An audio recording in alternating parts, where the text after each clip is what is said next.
Good morning बच्चों।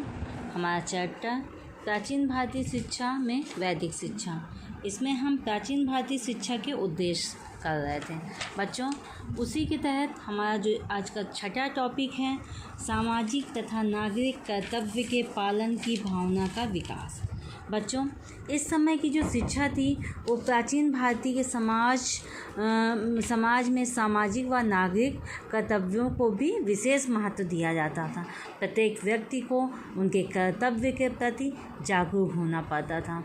इस तथ्य को ध्यान में रखते हुए प्राचीन शिक्षा का एक उद्देश्य छात्रों के सामाजिक नागरिक कर्तव्यों का पालन करने की भावना का विकास भी निर्धारित किया था। कहने का तात्पर्य बच्चों यह है कि वो जिस समाज में रह रहे हैं वहाँ का उनका एक नागरिक होने के प्रति क्या कर्तव्य है, उनकी पालन की भावना, उनके किस तरह की भावना है उसको पालने के लिए किस तरह की भावना होनी चाहिए, उसका विकास करना भी सिखाया जाता था। छात्रों को सामाजिक व नागरिक कर्तव्यों के प्रति जागरूक किया जाता था। शैक्षिक काल में गुरुजन छात्रों को संबंधित उपदेश दिया करते थे बच्चों। अपने उपदेश के माध्यम से वो ये शिक्षाएं प्रदान करते थे।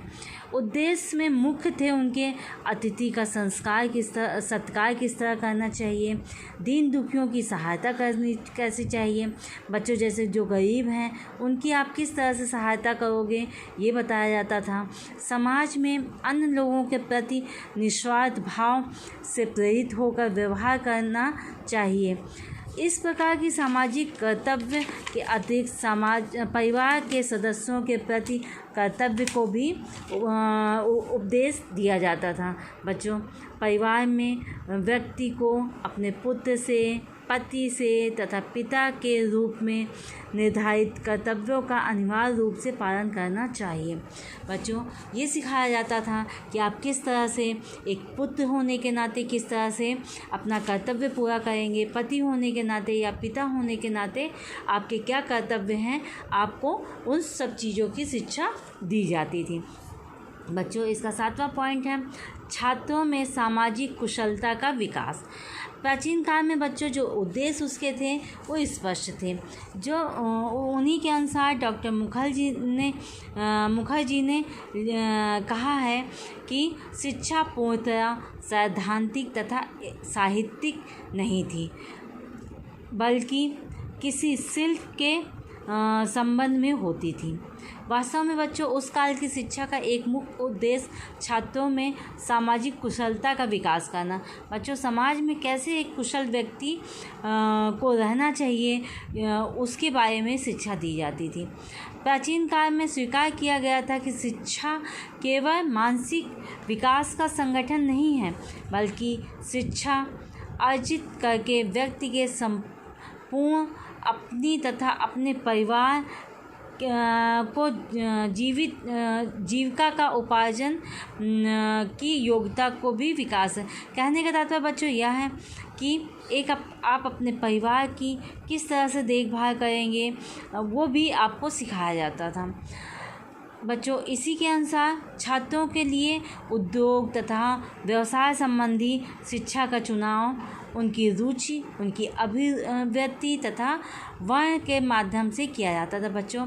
उनकी इच्छा के अनुसार उनकी जो रुचि होती थी उनके अनुसार उनको सभी व्यवसाय की संबंधी शिक्षा भी, उनके उद्योग की भी शिक्षा दी जाती थी। इसी के अंतर्गत बच्चों आपका 8वां पॉइंट है राष्ट्रीय संस्कृति के संरक्षण तथा प्रसार संबंधी शिक्षा उद्देश्य। बच्चों सांस्कृतिक विकास के दृष्टिकोण से प्राचीन भारतीय समाज में विश्व के अन्य देशों की तुलना में अधिक उन्नत थी, मतलब विश्व में सबसे अधिक उन्नत या अच्छी थी। भारतीय वैदिक समाज को अपनी संस्कृति पर गर्व था। इस स्थिति में भारतीय समाज का अपनी संस्कृति के संरक्षण एवं प्रसार के प्रति जागरूक होना स्वाभाविक था। वो अपने संरक्षण और अपनी संस्कृति का प्रचार करते थे और उसको जागरूक बनाते थे। इसी तरह से बच्चों, ये प्राचीन भारतीय शिक्षा के निर्धारित उद्देश्य में राष्ट्रीय संस्कृति के संरक्षण तथा प्रसार को भी सम्मिलित किया जाता था। बच्चों, इस समय पे प्रत्येक परिवार में बच्चों की पारिवारिक व्यवसाय का शिक्षण एवं प्रशिक्षण दिए जाता था। इस प्रकार पारिवारिक प्रशिक्षण से प्रशिक्षण के माध्यम से राष्ट्रीय संस्कृति का संरक्षण प्राप्त होता था तथा वो निरंतर प्रसार भी होता था।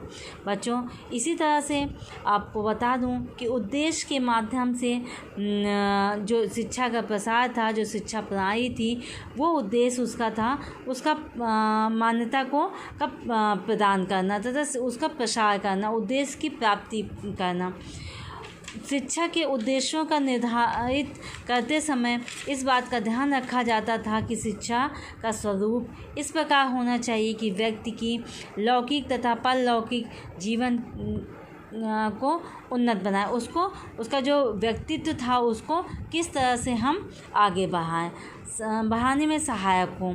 इस कारण संपूर्ण विश्व में शिक्षा शास्त्रियों के प्राचीन भारतीय शिक्षा प्रणाली की प्रशंसा हर जगह होती थी। बच्चों, भारतीय शिक्षा प्रणाली की प्रशंसा हर जगह विश्व में होती थी। बच्चों, इसके आगे हम कल करेंगे आपका प्राचीन भारतीय शिक्षा तथा वैदिक शिक्षा के गुण तथा विशेषताएं। थैंक यू बच्चों।